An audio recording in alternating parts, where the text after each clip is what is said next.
Señor bendito, gracias por este tiempo. Danos fortaleza, sabiduría, ayúdanos a aprender lo que tienes para enseñarnos. Bendice a quienes se conectan en esta hora. Llénanos de tu sabiduría, Padre eterno, llénanos de paz, de tranquilidad, y que, como te decimos siempre, no es un momento rutinario, sino que sea un momento especial donde tú nos vas a hablar, Padre.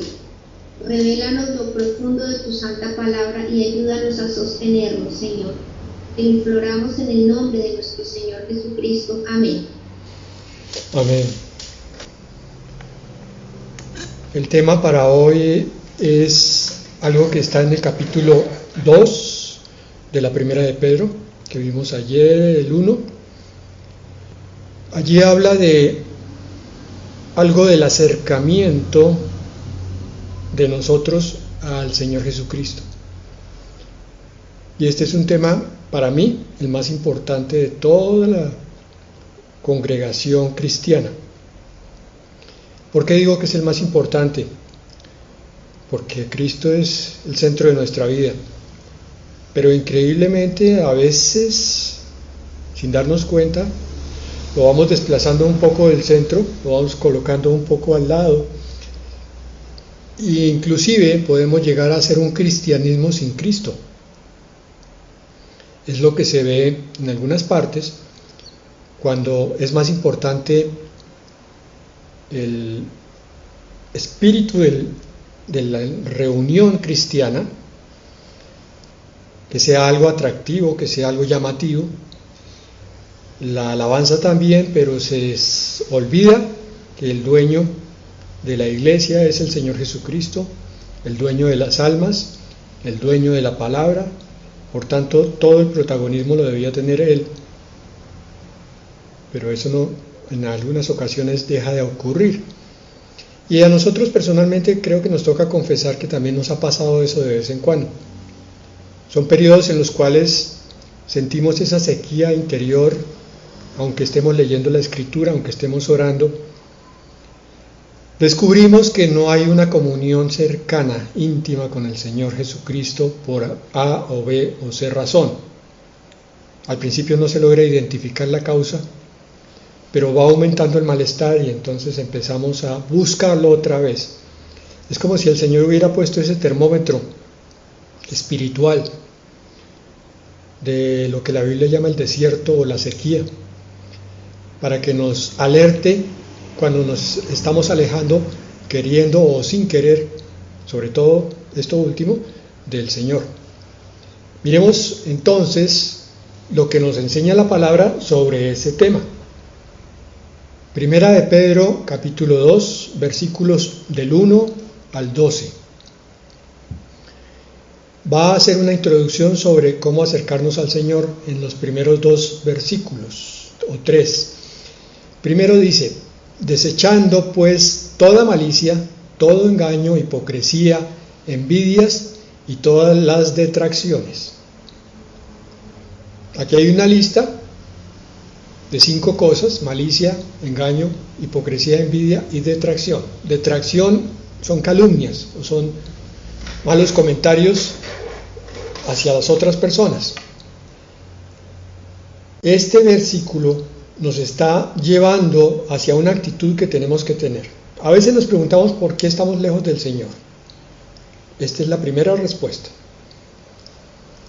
Lo primero que tenemos que hacer es limpiar nuestro interior, nuestra alma, desechando, o sea, quitando todo lo que daña la espiritualidad.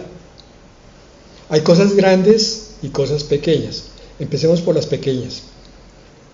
A veces no nos damos cuenta que pequeñas cosas pueden estar contaminando nuestra vida espiritual, que en sí puede que no sean malas, pero con el pasar del tiempo y el repetir esas acciones se convierten en un obstáculo para tener una comunión con el Señor Jesucristo. Hoy es muy común el problema de las redes sociales, de los videojuegos, de todo lo que es electrónico, y eso, sin darnos cuenta, puede ser un tremendo obstáculo. Vamos a buscar al Señor, pero no sentimos ni esa cercanía ni nada, porque simplemente hemos estado gastando mucho tiempo en cosas que nos distraen. Y las grandes están aquí, unas cuantas, no todas. Desechar toda malicia significa sacar toda maldad, toda mala intención que pueda albergar nuestra alma. Recuerden, por favor, hermanos, que la palabra de Dios no es un manual de acusaciones donde Dios coge, enjuicia a sus hijos y a los inconversos por otro lado, los señala con una cantidad de pecados y los pone contra el rincón. Lo que hace la palabra, lo que está haciendo en este versículo 1, es mostrarnos la cantidad de cosas que si dejamos que la carne tome la rienda de nuestra vida, entonces se convierten en pecado y en separación del Señor. Esta lista de 5 cosas es la enumeración de 5 características de nuestra carne. Es la carne del recién llegado, la carne del que lleva 5 o 10 años de vida cristiana, y es la carne del pastor también, que lleva ya 30 o 40 años de vida espiritual. Donde cualquiera de estos 3 personajes se descuide, le gana esta, la malicia, el engaño, la hipocresía, porque es que la figura del vaso del alfarero nos sirve para entender qué es nuestra vida espiritual. En la medida en que estemos llenos de una cosa, eso es lo que hace, da la marca, la pauta de nuestra vida. Si estamos llenos de cosas del mundo, somos mundanos. Si estamos llenos de cosas espirituales, de búsqueda de Dios, de palabra y de cercanía al Señor, pues somos espirituales. Entonces, eso va a marcar una diferencia en nuestro sentir, en nuestro pensar y en nuestro vivir diario. La recomendación aquí es desechar todo lo que daña.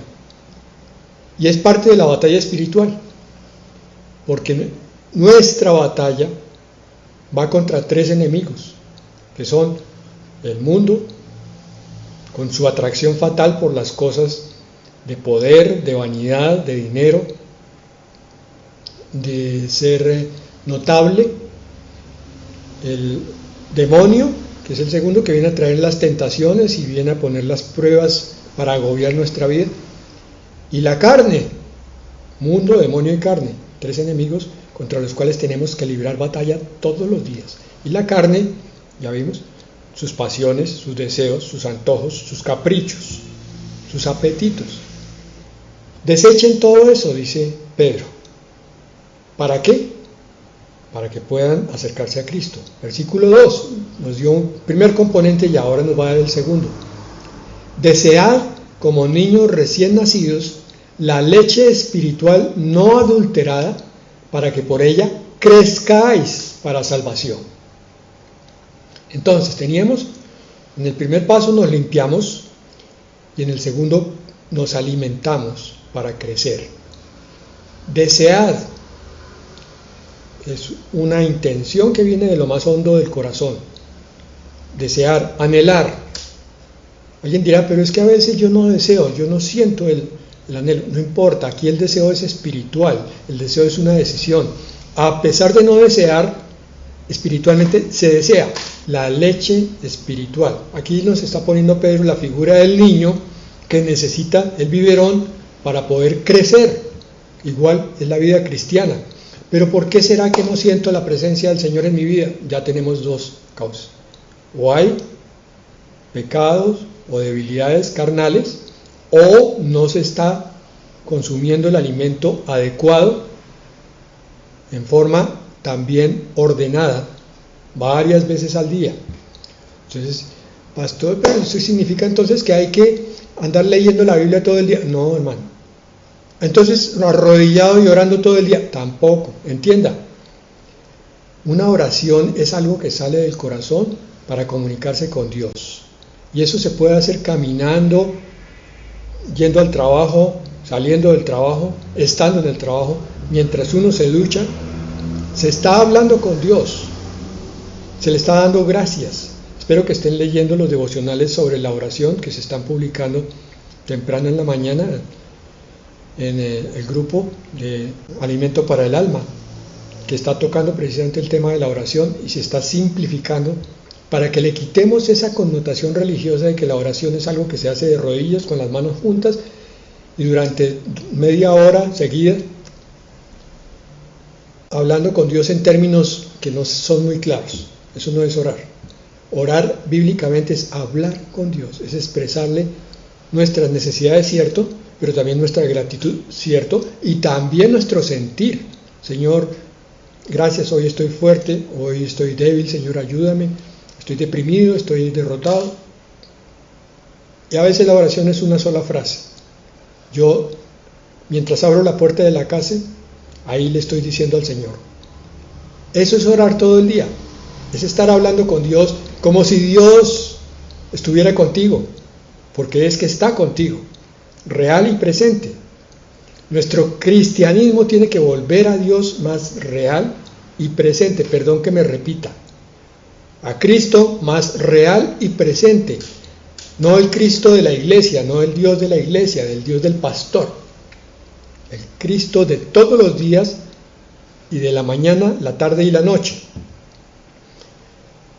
Se crece con alimento limpio, por eso dice no adulterado, leche no adulterada, es la palabra de Dios el centro de nuestra alimentación, no adulterado, palabra rectamente fijada, establecida.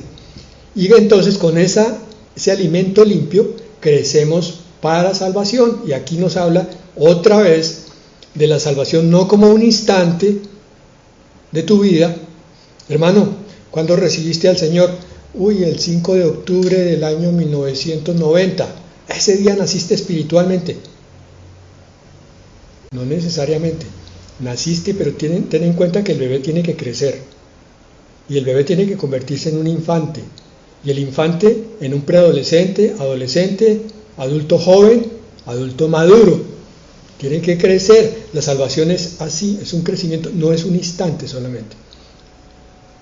El siglo pasado se caracterizó porque la iglesia volcó toda la salvación sobre el instante en que el pastor hacía pasar al frente al impío, al inconverso, y lo convertía en creyente por milagro de una sola oración. Eso nunca había existido dentro de la doctrina cristiana y hoy en día se está volviendo a retomar en las iglesias de sana doctrina. La salvación es un proceso de crecimiento continuo para que entonces podamos ver el fin de nuestra esperanza, dice la palabra. Versículo 3, si es que habéis gustado la benignidad del Señor. Mire, aquí está diciendo, si es cierto que sois salvos, entonces has conocido lo bueno que es el Señor en tu vida, porque el Señor se manifiesta en aquellos que son hijos de Dios. Y se está limpiando continuamente ese hijo y está creciendo continuamente. Se está dejando limpiar por el Espíritu y se está permitiendo que Él lo haga crecer también. Son las dos colaboraciones, la mía con la del Espíritu Santo.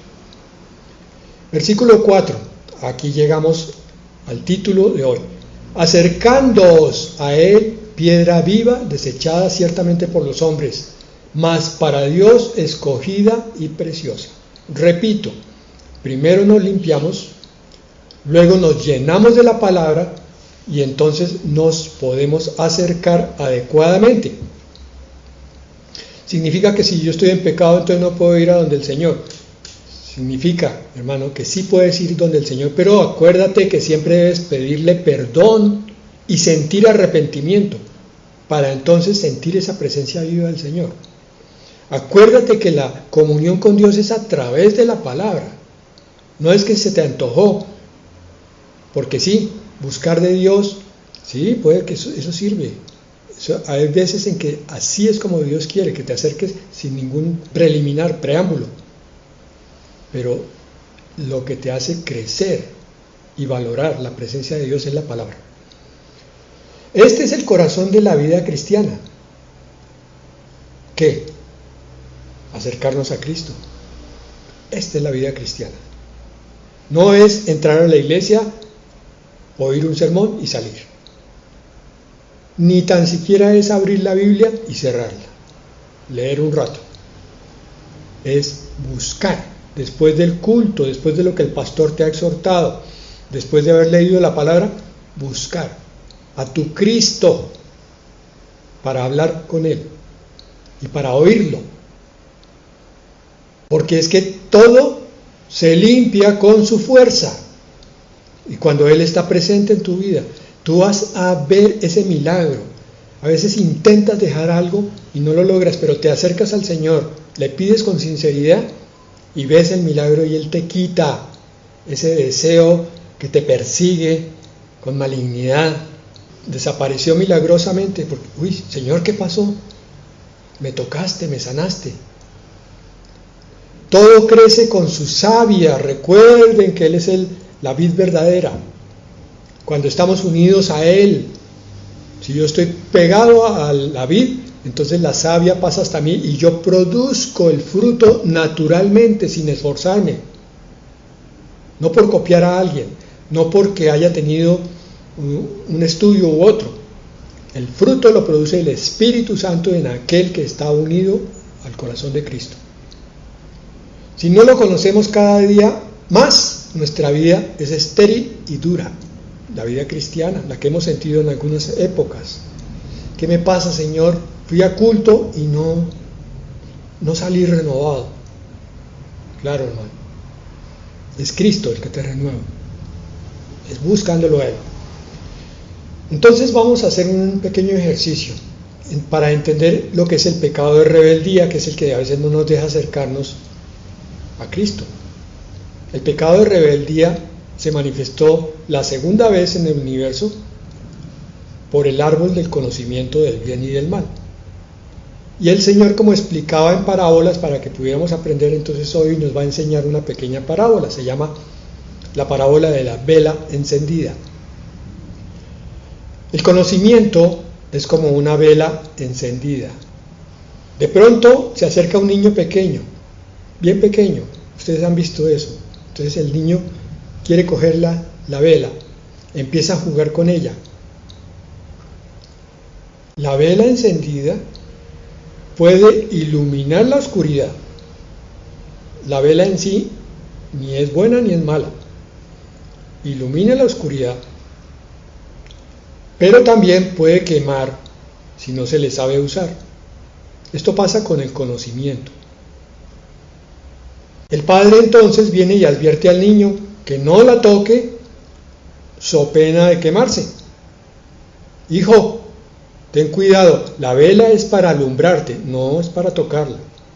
Esa es la figura del árbol del conocimiento, por eso el Señor dice, no lo tocaréis ni comeréis de él, porque el día que lo comieres, de cierto moriréis. ¿Por qué? Porque el plan del Señor en el paraíso era entrenar, adiestrar a Adán y a Eva con su propia palabra. Pero el hombre en su rebeldía optó por coger la vela y empezar a jugar con ella.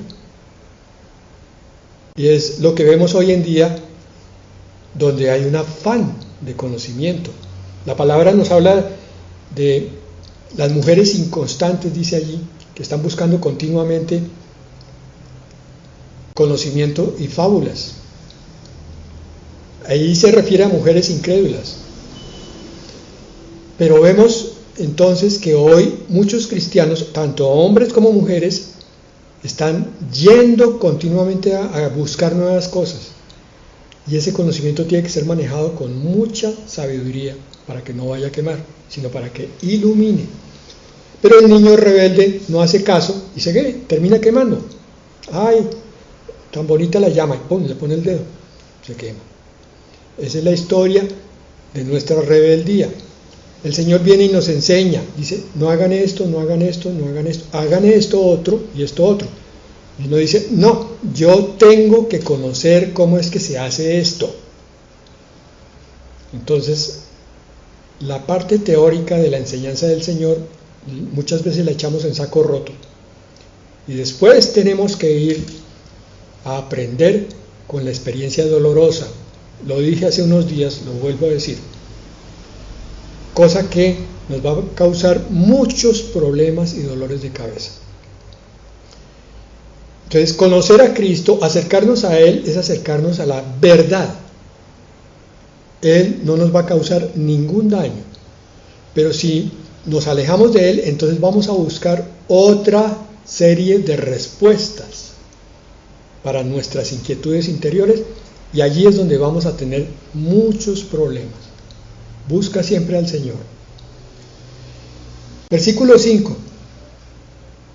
Vosotros también como piedras vivas, Él es la piedra o la roca viva, así se llama nuestra iglesia, la que tiene la personería jurídica ante el ministerio, roca viva o piedra viva. Sed edificados como casa espiritual y sacerdocio santo. Una iglesia se compone de personas que creen en su Salvador y lo siguen a Él.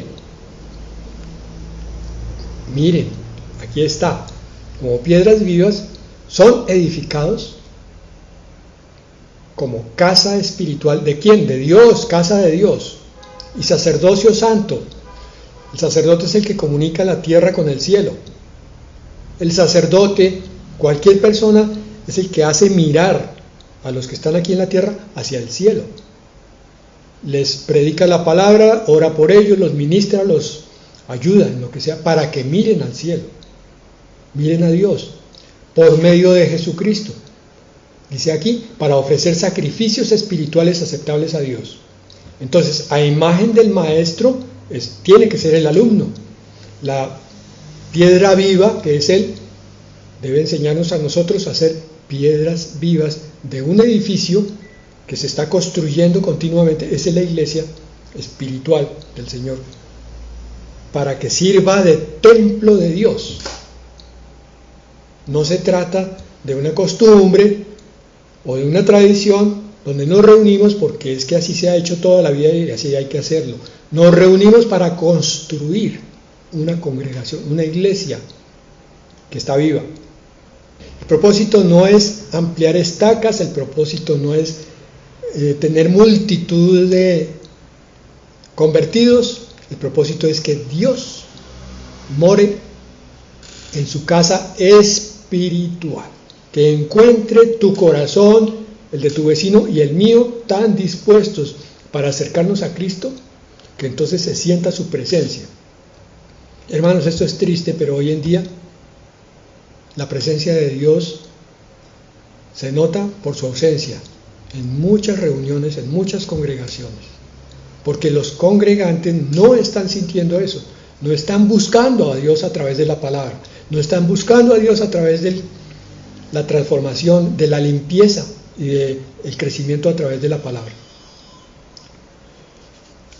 Y los sacrificios que habla aquí espirituales son todas las cosas que nos cuestan. Ese es algo que también tenemos que cambiar en nuestra visión cristiana.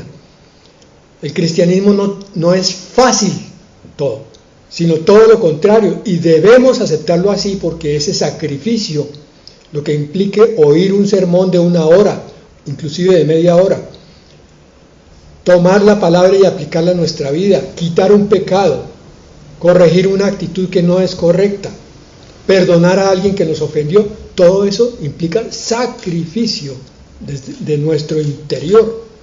Es algo que nos toca forzar para que se produzca en nosotros la santidad. Versículo 6, por lo cual también contiene la escritura: he aquí pongo en Sión la principal piedra del ángulo, escogida, preciosa, y el que creyere en él no será avergonzado. Grábate eso, a mí me ha servido mucho. Que si yo creo, que si yo invoco su nombre, no quedaré avergonzado.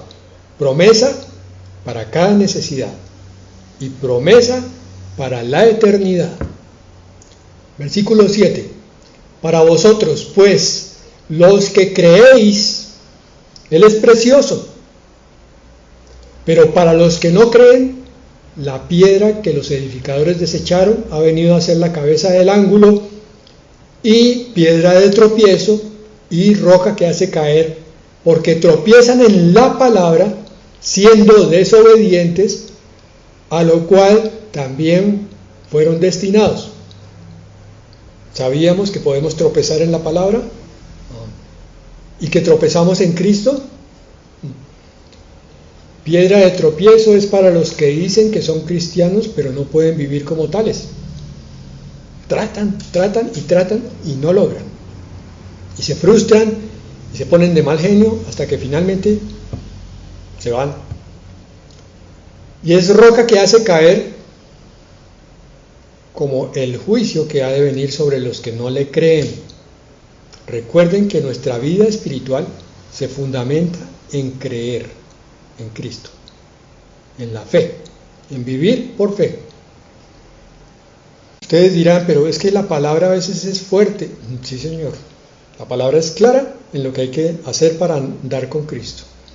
Entonces tenemos que entender otra parábola, los sufrimientos de la vida, el trato, la disciplina, la obediencia, todo eso vamos a explicarlo con la parábola del campo de entrenamiento.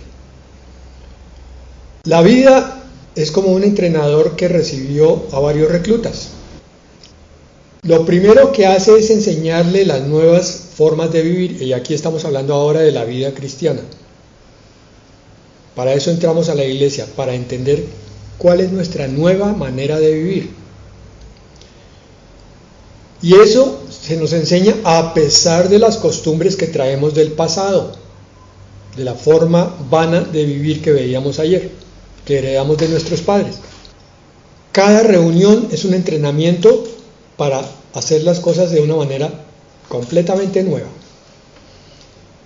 Y después la vida nos adiestra con ejercicios para desarrollar resistencia y fortaleza. Esos ejercicios pues son las pruebas, son el trato que tenemos, porque es que mire, esta parábola tiene un propósito, que es el que entendamos por qué nos toca pasar por momentos difíciles. Cuando lo hemos entendido, entonces nuestra vida cristiana se transforma. Ahora le vemos un propósito nuevo, diferente, y para crecimiento a cada nueva prueba, a cada persona que nos trae una prueba. Ahora la vemos como instrumento de bendición. Ahora entendemos Romanos 8:28. Todo obra para bien en aquellos que aman a Dios. Todo. Ahora sabemos que lo que el Señor quiere es bendecirnos continuamente. Pero también en este entrenamiento hay clases teóricas, que era lo que hablábamos ahora, que es la palabra, son las enseñanzas de Dios, y hay tácticas de batalla, y nos adiestran para cómo enfrentar al diablo. En el entrenamiento de campo nos hace pasar por dificultades, a veces incluso por hambre, por falta de sueño, y todo esto es para que adquiramos una personalidad de temple y de sabiduría. Espero que lo supieras ya. Si no lo sabías, ahora el Señor nos lo está informando. Todo lo que te ocurre cada día es para que saques músculo espiritual, para que puedas levantar cada vez más peso y puedas soportar cada vez más pruebas y problemas y se lo enseñes a otros. Y siempre entonces estar listos para la batalla real, como los soldados que son entrenados en el campo de entrenamiento, como reclutas. ¿Para qué? Para que un día puedan salir y defenderse adecuadamente y no caigan en el primer disparo. Y una vez que ya están adiestrados, pueden enseñar a otros. Eso es lo que el Señor te está diciendo aquí, cuando Él dice que tú debes ser roca viva o piedra viva, como Él. El Señor vino a esta vida, vivió con muchas dificultades y sufrió muchas cosas, porque todo ese sufrimiento tiene un propósito, y es para cuando volvamos al Padre. Versículo 9: mas vosotros sois linaje escogido, real sacerdocio, nación santa, pueblo adquirido por Dios. Mira, linaje escogido, real sacerdocio, nación santa, pueblo adquirido por Dios. 4 calificativos que tienes que grabarte. Tienes un linaje, o sea, un ADN especial que el Señor te puso a través del Espíritu. Eres de un sacerdocio real, comunicar en la tierra con el cielo, con realeza. Eres una nación santa. Aquí no se trata de que unos entre la iglesia sean santos y otros no. Le escogieron, no, yo no quiero ser santo. No, hermano. El que es llamado a salvación es llamado a santificación. Y pueblo adquirido por Dios, tú le perteneces a Dios y eres hijo de Dios. ¿Para qué? Para que anunciéis las virtudes de aquel que os llamó de las tinieblas a su luz admirable. Eso no quiere decir que te pares en un púlpito a predicar, ni que vayas a la plaza pública a evangelizar. Quiere decir que tú seas testimonio vivo con tu vida. Que todo lo que hagas muestre la grandeza de Dios que mora en ti. Que tu oración salga con la unción de Dios que mora en ti y por eso produce sanidad o produce ministración. Y que tu enseñanza no sea la tuya, sino la de Dios, por tanto no es vacía, es profunda. Descubre secretos de la vida espiritual. Es pan vivo, porque muchas predicaciones pueden ser pan seco, no tocan lo profundo de la vida. Y el creyente sale con la misma hambre con la que llegó.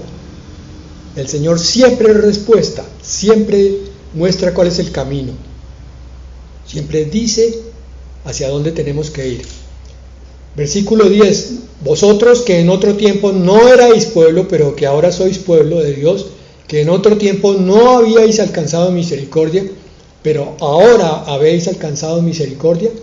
Amados, yo os ruego como a extranjeros y peregrinos que os abstengáis de los deseos carnales. Miren esto tan hermoso y tremendo. Nos hablaba de que éramos nación santa, que éramos real sacerdocio, que teníamos un linaje espiritual, y ahora nos dice aquí que somos extranjeros y peregrinos. Así es como debemos vivir. Lo que tenemos no es nuestro, es de Dios, es un albergue temporal. No te aferres a tu casa, a tu apartamento, o aunque estés en arriendo, no te aferres a las cosas materiales. Todo es temporal, porque vamos hacia nuestra patria y vamos hacia nuestras posesiones, nuestra herencia, que están en el cielo, no están aquí. Estos que parecen tesoros, según los pinta el diablo, no lo son, son ilusiones, son distracciones. Así que, como extranjero y peregrino, abstente, dice allí, de los deseos carnales que batallan contra el alma. Y aquí no está hablando solo de sexo, está hablando del deseo de tener cosas, el deseo de trabajar más duro para conseguir más, y más, de forma tal que los demás te respeten porque tienes más cosas. No es así. Porque no somos de este mundo, eso es lo que quiere decir extranjeros y peregrinos. El problema es que si pecamos, nos hacemos como si fuéramos de este mundo. Estamos arriba, somos linaje escogido. Pecamos y caemos al suelo. Se nos cae la vida espiritual. Versículo 12, manteniendo vuestra buena manera de vivir entre los gentiles, los inconversos, para que en lo que murmuran de vosotros, miren ese fanático, como de malhechores, glorifiquen a Dios en el día de la visitación, cuando venga el Señor a sus vidas, a la de los gentiles. Entonces digan, estos cristianos que sí dieron buen testimonio, sí estaban en la verdad. Dios es grande. Qué tragedia que yo no creí en ellos.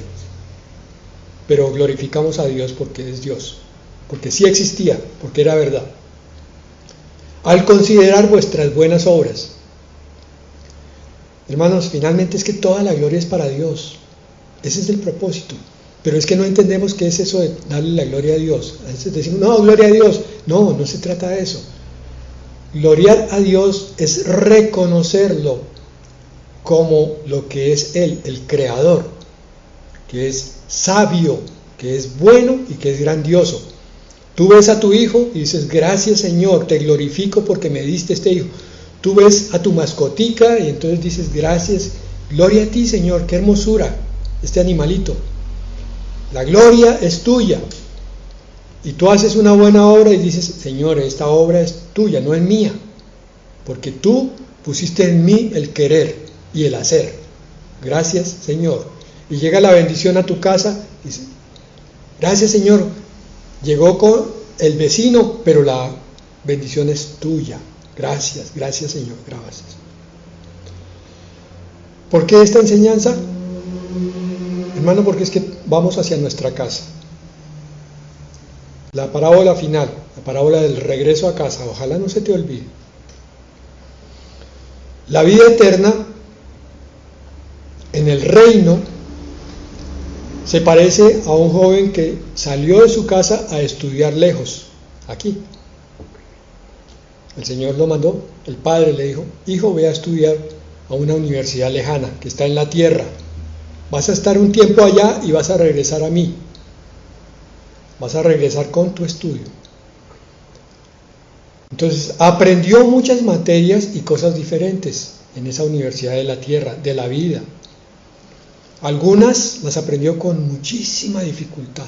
Hay materias muy complicadas. Y ahora regresa con toda esa experiencia a poner en práctica lo que aprendió. Sí, mi hermano, la vida eterna es mucho más real que esta que tenemos. Y la vida eterna te va a sorprender con la cantidad de cosas, de tareas, de exploraciones, de nuevos conocimientos que vas a recibir allá. Saca por favor de tu cabeza de una vez y para siempre que la vida eterna es algo estático, algo nebuloso, como ver pasar a los ángeles todo el día para un lado y para el otro. Tú y yo vamos a trabajar con el Señor y por eso todo lo que aprendamos aquí lo vamos a llevar para allá. Vamos a trabajar a nuestra casa, vamos a regresar en los negocios de nuestro Padre, en el mundo que viene. Si no tienes muy clara la promesa de la vida eterna, te aconsejo que leas Apocalipsis, los últimos capítulos, el 20 y el 21 especialmente, y pídele al Señor la revelación de por qué Dios trae a la Nueva Jerusalén a la tierra. Pídele revelación de por qué Dios dice que viene a morar con su pueblo. ¿Por qué? Pensábamos que el cielo era como una nube, ¿no? Es Dios que baja del cielo a vivir aquí en la tierra. ¿Para qué? Cosas grandes que vamos a ver son todas las que estamos preparando ahora. Es por eso que debemos andar pegados al Señor Jesucristo, para que nuestra vida cristiana no se convierta en una vida religiosa, de repeticiones, de rituales y de no sentir nada de lo que es divino, nada de lo que es sobrenatural. Como cristiano tú estás llamado a vivir con milagros en tu vida. Vamos a orar entonces. Hermosa tu palabra, hermosas tus promesas. Ayúdanos a entender lo que nos espera. Que este mundo y sus deseos y sus prioridades se borran así. Se han sacado de absolutamente todo, Señor. Y solamente quedan las cosas emocionales, las cosas que no tienen nada que ver con el espíritu, y a la gente le cuesta mucho trabajo entender la delicia de las cosas espirituales. Pero tú que nos has enseñado, que nos has llevado hacia ti, nos has mostrado tus riquezas, te pedimos que nos mantengas, que nada de lo que podamos ver acá que nos cautive puede ser comparado con la gloria que está por manifestarse. Ayúdanos a las sabias, prudentes, a preparar nuestra arca espiritual, porque tú ya vienes. Te damos gracias, Padre. Ayúdanos a mirar en esta semana, hasta que nos volvamos a reunir, qué cosas nos están distrayendo, cuáles son las cosas que nos apartan de ti y nos impiden preparar nuestra arca espiritual para el momento en que tú vengas, que es en cualquier momento. Ayúdanos a santificarnos, porque tú lo vales todo. Te damos gracias por tu tiempo, bendecimos tu santo nombre y esperamos que nos des la oportunidad de volvernos a reunir. Gracias, Señor Jesucristo. Amén. Amén.